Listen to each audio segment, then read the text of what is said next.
Bonjour, je me permets de vous faire cette note vocale, ce petit audio en amont de cet épisode, parce qu'en fait, dans cet épisode, je parle sans filtre de mes grossesses, de mes accouchements, dont un accouchement qui a été très compliqué pour moi à vivre. Et en fait, voilà, faut être plutôt dans des bonnes dispositions, je pense. Si c'est un sujet sensible pour vous à l'heure actuelle, ne l'écoutez pas, s'il vous plaît, parce que mon but, c'est pas du tout que ce soit traumatisant pour qui que ce soit, c'est juste le partage du plus profond de mon cœur de comment moi ça s'est passé à mon échelle et qu'en fait j'ai envie de partager pour pouvoir aider, mais pas de pouvoir, en fait mon intention c'est pas du tout de faire flipper. Donc s'il vous plaît, si vous n'êtes pas dans des bonnes conditions pour écouter un accouchement qui était très compliqué, eh bien éteignez maintenant, écoutez un autre épisode de podcast qui vous mettra en joie et revenez-y quand ça sera le bon moment pour vous si vous voulez. Voilà, je voulais juste placer ça en amont. Je vous souhaite une très belle écoute et je vous dis à très bientôt. Bienvenue dans le podcast Au cœur de mon cycle, dédié à la santé hormonale et au bien-être des femmes. Je suis Mathilde Thiésy, coach en santé hormonale. En 2017, suite à des lésions d'endométriose, j'ai perdu mon rein droit, un électrochoc qui m'a propulsée vers un chemin de transformation. Aujourd'hui, maman de 2 enfants, je me suis formée pour donner la parole aux femmes, les accompagner et leur rappeler à quel point elles sont puissantes.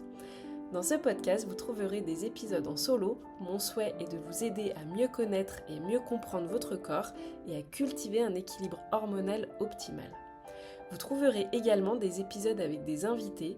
Des experts partageront leurs connaissances sur divers sujets liés à la santé hormonale et au bien-être féminin, de la gestion du stress à l'alimentation, en passant par le mouvement et la spiritualité.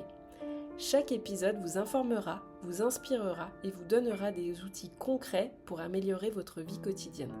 Restez à l'écoute pour des conversations enrichissantes, des conseils pratiques et des moments de connexion visant à illuminer votre parcours vers une vie épanouissante. N'oubliez pas de vous abonner pour ne manquer aucun épisode et rejoindre notre communauté sur Mathilde Ando Bloom. Merci d'être à mes côtés dans Au cœur de mon cycle pour explorer ensemble les merveilles et les défis de la vie féminine. Je suis ravie de vous accompagner dans ce voyage. Bonjour à tous, je suis très heureuse de vous retrouver pour un nouvel épisode, alors vraiment spécial aujourd'hui puisqu'on est déjà au numéro 50. Oh, c'est fou, c'est fou, c'est fou. Vraiment merci d'être de plus en plus nombreuses et nombreux. On va pas oublier les hommes qui nous écoutent. Et franchement, merci parce que ça m'encourage en fait à continuer. C'est un format que j'adore, que j'aime de plus en plus, dans lequel je prends de plus en plus de plaisir et dans lequel je me dévoile de plus en plus. Donc vraiment, merci de me permettre de faire ça et d'être là au rendez-vous. Donc pour cet épisode vraiment spécial, très cher à mon cœur, j'avais envie de vous partager sans filtre eh bien, tout ce qui concerne ma maternité au Canada. Alors, je ne vais pas parler de vérité absolue parce qu'en fait, je vais parler de moi, comment, mes grossesses, mes deux grossesses se sont passées, les sentiments, les émotions qui ont pu être associées. Je vais vous parler aussi en fait, de mes accouchements, un peu du postpartum, pas dans le but de vous raconter ma vie, mais oui, un peu quand même, mais aussi et surtout dans le but de me dire que peut-être ça peut aider d'autres femmes. Donc, c'est vraiment avec cette intention-là que je vais déposer tout ce que j'ai envie de vous déposer. Donc là, j'y vais vraiment en mode freestyle. Je vais faire confiance à mon intuition et au partage que j'ai envie de vous faire parce que évidemment, je n'ai absolument pas de notes. Et puis, euh, et puis voilà, je vais y aller, je vais vous partager comme ça vient. Donc, pour les personnes peut-être qui découvriraient ou qui me connaissent pas du tout, j'ai été enceinte en 2019. J'habite au Canada depuis 10 ans, donc en fait j'ai fait mes deux grossesses, donc j'ai deux enfants au Canada.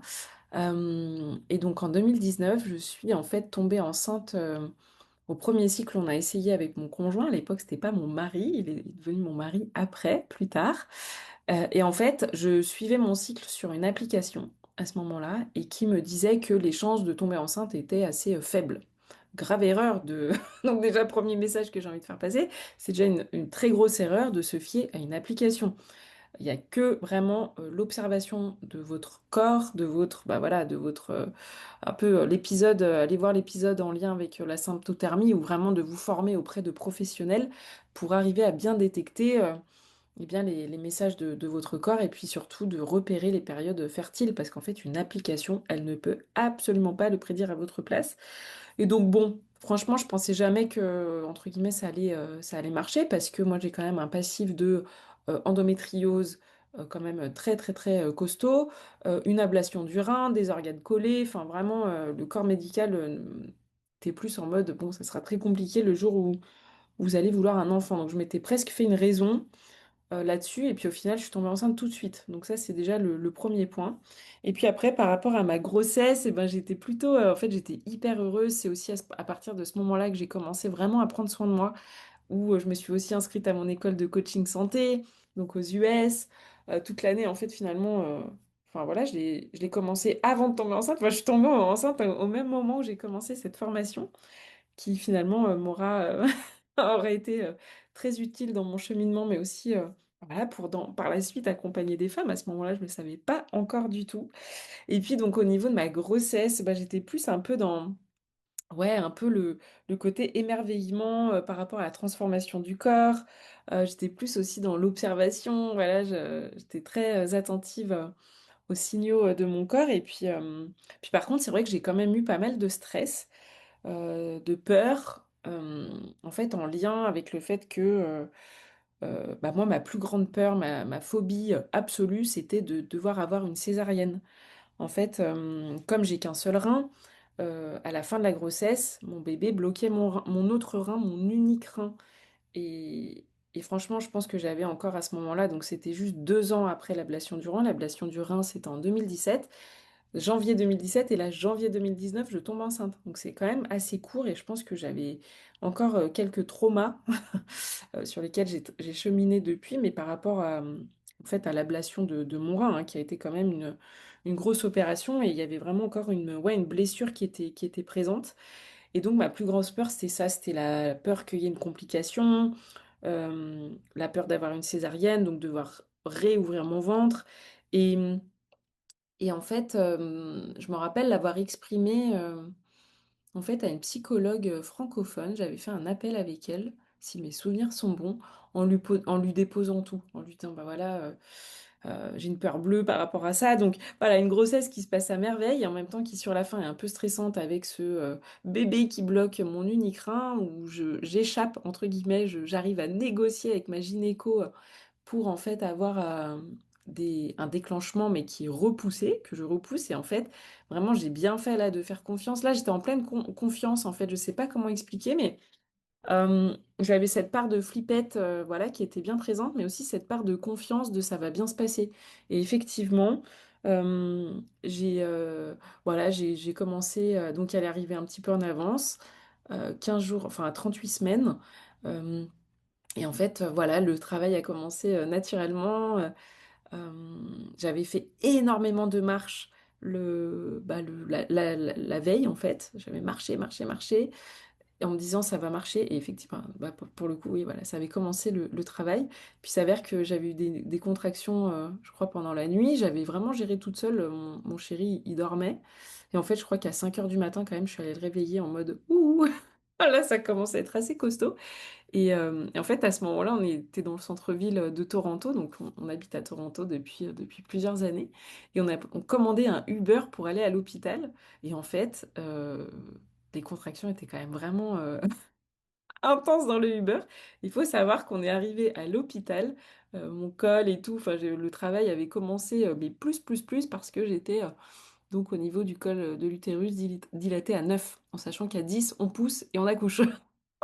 Donc voilà, sans m'en rendre compte, j'ai presque failli accoucher dans le Uber, quoi. Voilà, donc l'accouchement s'est hyper bien passé, ça a été ouais, apaisé. Euh, ouais, voilà, donc c'est possible. Et donc par rapport à mon suivi de grossesse, moi j'ai fait le choix de me faire suivre à l'hôpital par une gynéco, en sachant qu'on a le choix au Canada de en fait, se faire suivre aussi par des sages-femmes. Mais moi, de par mon passif un petit peu avec toutes les opérations que j'avais eues, l'endométriose, etc., entre guillemets, rassurée d'être suivie à l'hôpital. Donc ça, c'est pour ma première grossesse. Et puis après, donc ma fille est arrivée et puis bah, on a été un peu, oui, un peu, on s'est un peu demandé ce qui nous arrivait avec mon mari, hein, les premières nuits. Donc en plus, au Canada, on reste, bah là, comme elle était assez petite, qu'il lui manquait du sucre, elle a été un peu en couveuse. Donc on a passé une nuit supplémentaire à l'hôpital, mais sinon, bah, je vais vous raconter ma deuxième grossesse, mais c'était que une nuit et hop, tu rentres chez toi, quoi. Donc c'était assez, tu sais, t'es nouveaux parents, tu connais rien, personne t'explique rien, et puis hop, faut retourner à la maison. Donc les premières semaines, quand même, ça avait été assez intense. On n'était pas forcément prêts.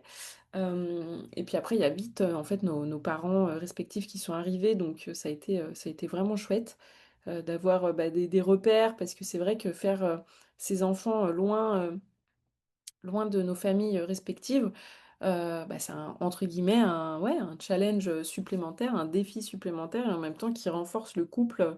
Alors nous, ça nous a renforcés, mais je pense que ça peut aussi en fait faire un peu exploser. Donc voilà, très important d'en parler, très important de se renseigner. Voilà, moi j'avais aussi la présence, une de mes sœurs est venue, l'autre sœur n'est pas venue parce qu'elle aussi avait eu un petit bébé quelques mois auparavant, mais elle était vraiment très très très présente par message. Enfin voilà, c'est vrai que je me suis sentie vraiment soutenue dans ce tourbillon qui a été la maternité. Et puis après, j'avais fait le choix de prendre au Canada, on peut prendre des longs congés entre guillemets maternité. Je dis entre guillemets parce qu'en fait, on sait très bien qu'un congé maternité, c'est tout sauf un congé, évidemment. Et en fait, ça avait été super, franchement, parce que bah voilà, pour moi, l'allaitement, ça me tenait à cœur, donc j'ai pu allaiter ma fille, donc mon premier bébé, pendant longtemps et pendant plus de 2 ans d'ailleurs. Et au final, j'ai passé donc toute la première année avec elle, H24 avec elle, parce que en fait, j'avais fait le choix d'arrêter de travailler pendant un an. Mon conjoint, à ce moment-là, il était dans une entreprise qui avait une super aussi politique. Il avait pu prendre 3 mois et on en avait profité pour voyager. C'était absolument génial. On était allé en France, on était allé au Pérou pour voir sa famille, donc la famille de mon mari, voir ma famille en France. Et voilà. Et on est rentré. On était parti au Mexique aussi, c'était la toute première fois. Et on est rentré avant, juste avant la fermeture des frontières avec le fameux virus mondial. Donc voilà, pour vous dire, ma fille, elle est née en octobre 2019 et donc tout a été fermé à partir de mars 2020 au Canada, donc frontières complètement bloquées. Et donc on est rentré juste avant. Et puis après, c'est vrai que bah, ça a été une autre vie, hein, beaucoup d'incertitudes, beaucoup ouais, de questions, Voilà, une période que tout le monde, je pense, n'a pas aimé. Et puis après, voilà, donc j'ai repris le travail. J'avais une super nounou à domicile pour les premiers mois avant que ma fille après commence la crèche en anglais. C'était absolument génial. Puis voilà, et puis maintenant elle va avoir 7 ans cette année, donc c'est assez fou de me dire ça. Le temps défile, hein, vraiment, cette notion de temps. Je trouve que du moment on devient parent, c'est encore pire. Mais bon, c'est un autre sujet.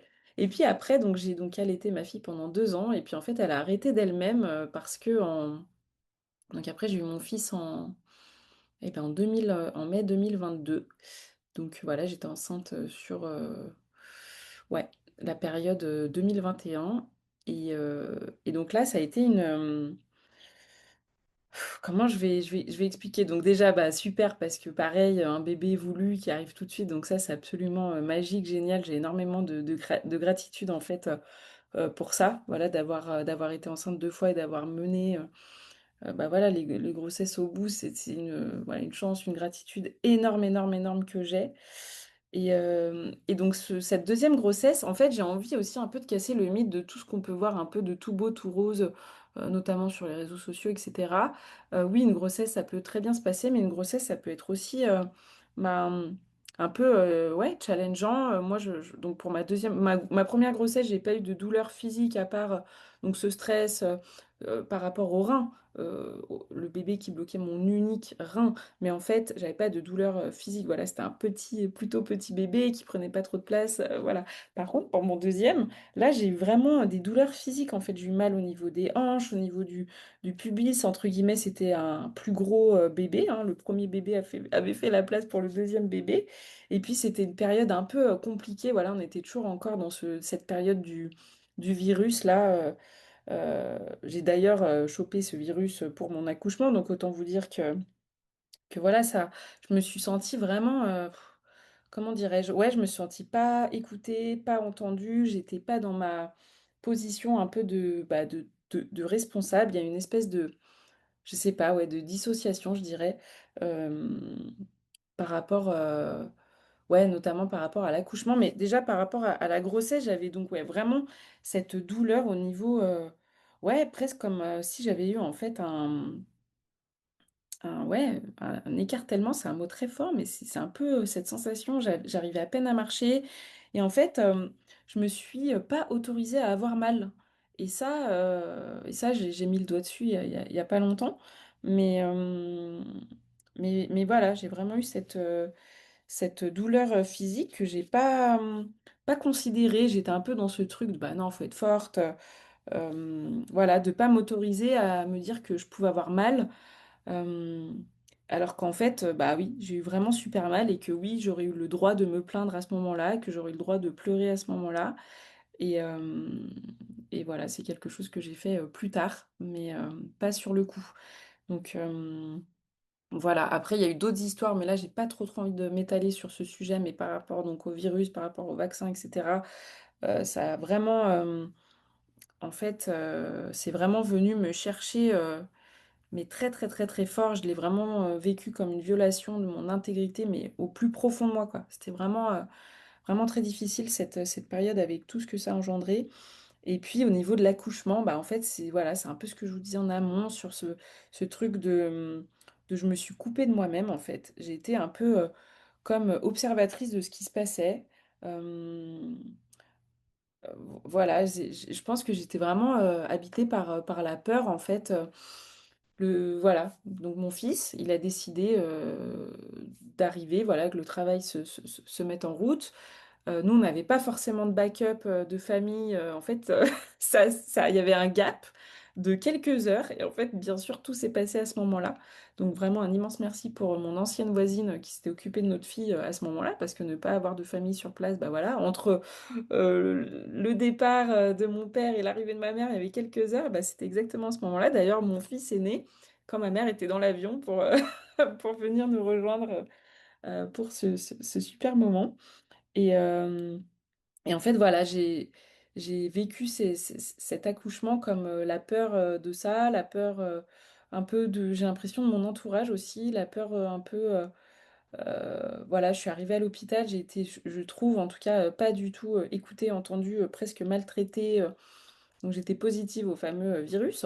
Donc j'étais vraiment traitée, j'ai vraiment eu cette impression d'être traitée comme une pestiférée, mais vraiment et en fait, il y a un peu 2 parts, qui ont coexisté à ce moment-là. C'était vraiment cette incapacité de bouger, d'être dans ma position de responsable et une autre part, mais hyper, énervée, en fait, qui aurait eu envie ouais, de s'exprimer, mais qui n'a pas eu l'espace, en fait. J'ai vraiment eu cette impression d'être, ouais, une enfant. J'ai été infantilisée, mais 10 000 à 10 000 à l'hôpital, quoi et en fait, j'avais, voilà, des demandes de dire: «Bah, voilà, j'ai envie, par exemple, d'aller aux toilettes, j'ai envie de me mettre dans telle, position, de respirer comme ça et cetera» et en fait, on me laissait pas faire, quoi. On me laissait pas faire et donc ça m'a complètement en fait, je me suis complètement dissociée, déconnectée de mon corps, déconnectée de ma sagesse, déconnectée de ma puissance, hem et ouais, j'ai pas eu l'espace, en fait, de faire tout ça donc j'ai une part vraiment qui était complètement gelée et et voilà et en même temps, après j'ai eu beaucoup de culpabilité aussi, de me dire que, bah, ouais, qu'on m'a un peu, ouais, que j'ai laissé faire le fait j'ai vraiment eu cette impression qu'on m'avait volé mon accouchement et que j'ai autorisé ça, en fait, mais que juste je savais pas comment faire autrement. Donc voilà, j'ai pas mal, travaillé là-dessus, sur le fait que j'avais été quand même assez dure, envers moi et en même temps, bah, voilà, j'ai fait comme j'ai pu et ça, c'est très important et on fait toutes comme on peut, en fait, à ce moment-là. Voilà, donc si j'ai envie de vous faire passer un message, c'est vraiment ça de en fait, il y a personne qui peut décider pour vous, quoi, mais personne et vous avez, toute la force, toute la sagesse, toute la puissance, hem, pour ce moment qui est censé et qui est absolument, magique, en fait. C'est un entre-deux, c'est une puissance, à son max, quoi. Donc voilà, je peux que vous souhaiter d'arriver, vous, à vous exprimer, notamment au moment de votre accouchement ou de bien briefer votre conjoint, le coparent, parce qu'en fait, ouais, c'est aussi possible que, bah, voilà, ça se passe, comme moi, comme ça s'est passé pour moi. Et par rapport à la naissance en elle-même, donc la naissance de mon fils, bon, voilà, c'est vraiment, panique à bord, hein. Quand j'y repense, panique à bord, la sirène qui se met en route, et en fait, c'est, le fait que j'étais complètement déconnectée de mon corps, que j'étais, complètement, là mais pas là, bah, l'accouchement était quand même assez compliqué, heu, ouais, compliqué, je pense que c'est le mot et puis, bah, mon bébé, il respirait pas à la naissance, quoi et alors là, il était tout bleu et tout et là, bah, ouais, j'ai vraiment cru que, bah, ouais, que je l'avais perdu, en fait, hein et c'est je sais pas comment expliquer, mais c'est vraiment comme si on m'avait, ouais, arraché le cœur, quoi. C'était, je sais pas, un temps complètement, suspendu. Je comprends pas ce qui se passe, j'ai énormément de peur. C'est comme si mon cœur, s'arrêtait. Ouais et en même temps, quand ça s'est passé, je sais pas, j'ai buggé mais complet. Je crois que je réalisais pas du tout, ce qui venait de se passer et et en fait, je remercie, évidemment énormément le corps médical qui a fait tout ce qu'il fallait pour que, eh bien, mon bébé soit réanimé, en fait. Mais ouais, ça a été dur, ça a été dur. Voilà, j'ai beaucoup, travaillé sur cet aspect ces dernières années parce qu'en fait, ça m'a vraiment, traumatisée, hein. Je pense que c'est le mot. Et voilà, il y a eu beaucoup, beaucoup de douceur, d'amour voilà, qui a été vraiment apporté sur cet événement.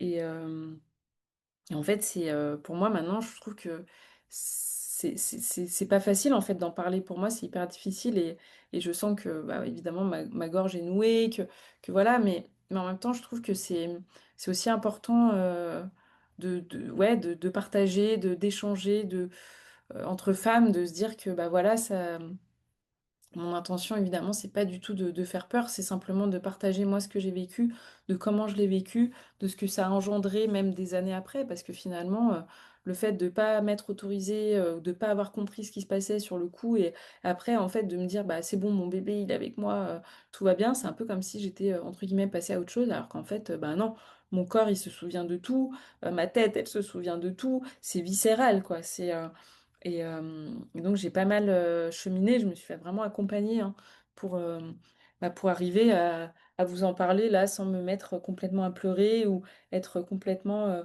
à me dire: «Ah bah non, je peux pas partager ça», parce que maintenant je sens que voilà, mais ça a été un énorme travail, hyper profond, hyper difficile, hyper intense, mais tellement, en fait, ça a été un travail tellement libérateur, je pense que c'est vraiment le mot, que, bah, ouais, maintenant je m'autorise à mettre des mots dessus et puis même à le partager de façon, publique, donc c'est assez fou, quoi.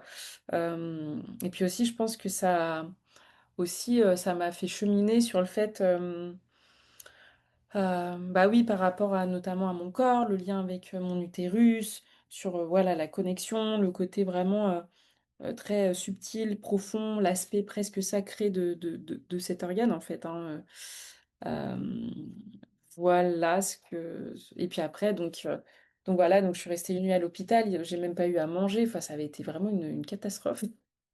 Il y avait une panne, il y a bah, oui aussi, là ça me revient comme ça, il y avait eu, le système informatique qui avait pris feu quoi, à ce moment-là, au niveau de l'hôpital. Non mais n'importe quoi. Enfin, quand j'y repense, c'était, vraiment une situation, lunaire et donc pas de nourriture, dans une chambre à part, donc ça c'était cool parce que la première fois j'étais dans une chambre séparée, enfin comment on dit? Une chambre à 2 en fait, où il y avait une autre maman, enfin une autre famille avec un autre bébé, on était tous là, donc dès qu'il y a un bébé qui pleure, bah, en fait, ça réveille l'autre bébé, enfin, c'était vraiment pas confortable. Là, le fait d'avoir ce fameux, d'être, voilà, un peu traité comme une pestiférée, bah, au moins ça m'a permis d'avoir une chambre individuelle pour une nuit et puis le lendemain, en fait, on rentrait à l'appart, quoi.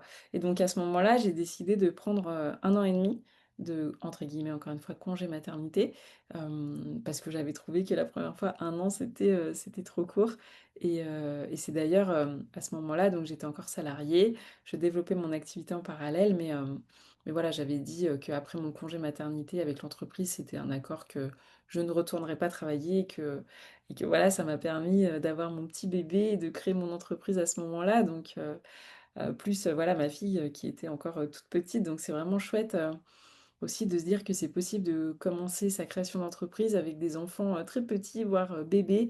Parce que moi, alors oui, j'ai trouvé absolument génial d'avoir, 1 an et demi et en même temps, 1 an et demi, j'avais aussi besoin d'un exutoire, d'un truc, qui me tient et moi ce qui a vraiment, fait que, j'ai vraiment profité à 100, c'est que aussi j'avais, ce projet de création d'entreprise qui a abouti, voilà 2022-2023 donc c'est vraiment trop chouette de se dire et de voir le chemin un petit peu parcouru parce que, bah, voilà mes enfants, maintenant ils vont avoir 4 ans et 7 ans cette année donc c'est assez fou et voilà et pareil mon fils je l'ai allaité, pendant 2 ans et demi lui et puis voilà il a arrêté quand il a eu envie en fait, quand il a décidé. Je trouve ça vraiment, vraiment précieux.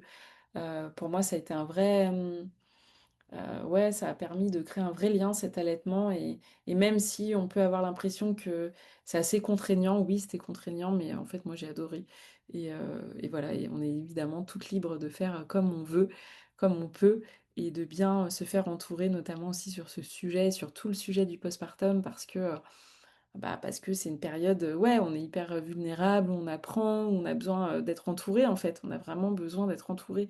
Donc n'hésitez pas à demander de l'aide, à voilà, la maternité, ça change sur, énormément de d'aspects, quoi.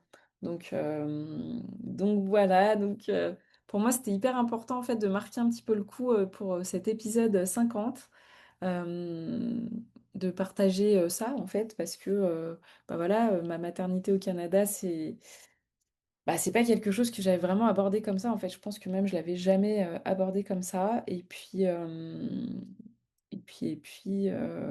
voilà, de vous partager un petit peu la vraie, en tout cas ma entre guillemets, «vérité» et puis voilà, sur le fait aussi d'être en postpartum dans un pays qui n'est pas le mien à la base, qui n'est pas celui de mon, conjoint, de mon mari, non plus, bah, voilà, ça peut, engendrer, un peu de solitude et d'ailleurs c'est super parce que j'ai été interrogée, sur un podcast de Sophie qui est une femme exceptionnelle, Sophie Litt, qui a un podcast qui s'appelle Gap de parents et qui m'a donc interrogée sur ce sujet de ma maternité au Canada.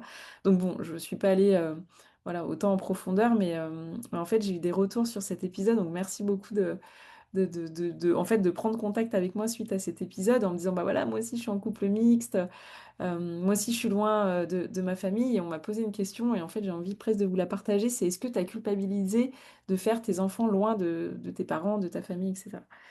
Je trouvais que c'était une super question en fait, parce que non, j'ai jamais culpabilisé et en même temps, je trouve que oui, il y a un côté quand même, bah, pas facile quoi, pas facile de se dire que, mes parents, ils voient, leurs petits-enfants, grandir à distance, qu'ils n'ont pas, un lien, hyper, fort ou fusionnel, alors que quand ils voient évidemment le lien, il est là, mais pas au quotidien avec leurs cousins.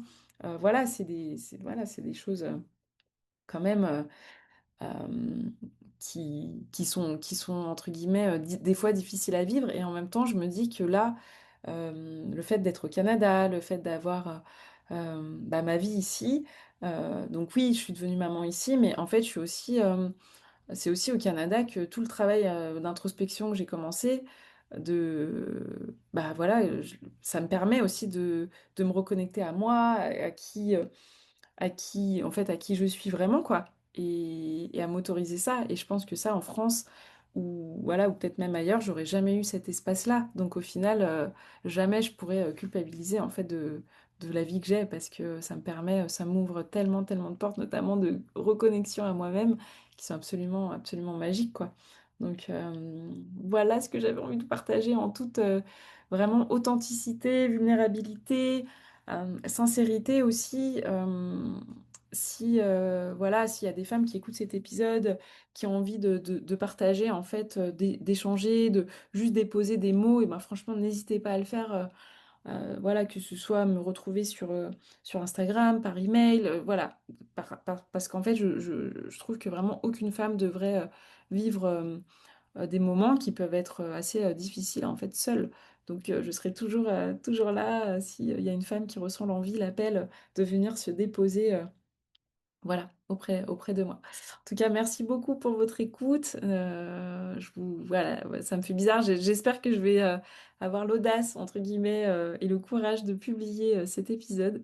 Et oui, je vais le faire. Je vais le faire dans la foulée parce que sinon, sinon je vais me dégonfler.